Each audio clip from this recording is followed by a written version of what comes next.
बाबाओं के उदय ने इस देश को जितना नुकसान पहुंचाया है और आगे पहुंचाने जा रहे हैं वो बहुत खतरनाक है। हमें मालूम है पाकिस्तान का क्या हुआ। हमारे देश में हमारी किस्मत अच्छी थी, कम से कम हमारी जनरेशन की किस्मत अच्छी थी कि हम साइंटिफिक टेम्पर की डिबेट में हिस्सा ले रहे थे।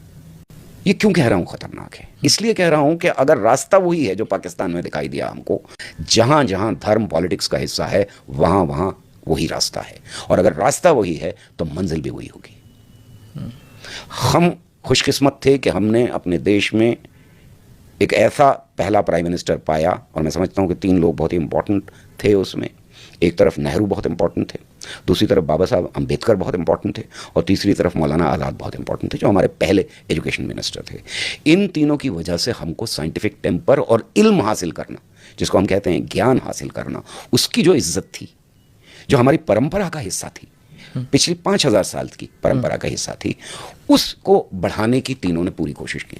और हमारी जनरेशन में ये डिस्कशन हुआ कि नए तरीके क्या हैं ज्ञान हासिल करने के, जिसको नेहरू ने साइंटिफिक टेम्पर का नाम दिया। वैसे ही नहीं दिया। Nehru was a political person, he was not a scientist.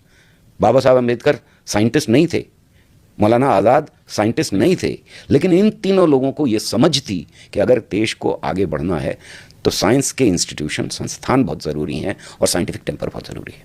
Gandhi, Nehru, Patel, आज़ाद, अंबेडकर, ये लोग बाबाओं के पैर छू के नहीं पड़े हुए। इनके साथ कौन खड़ा था?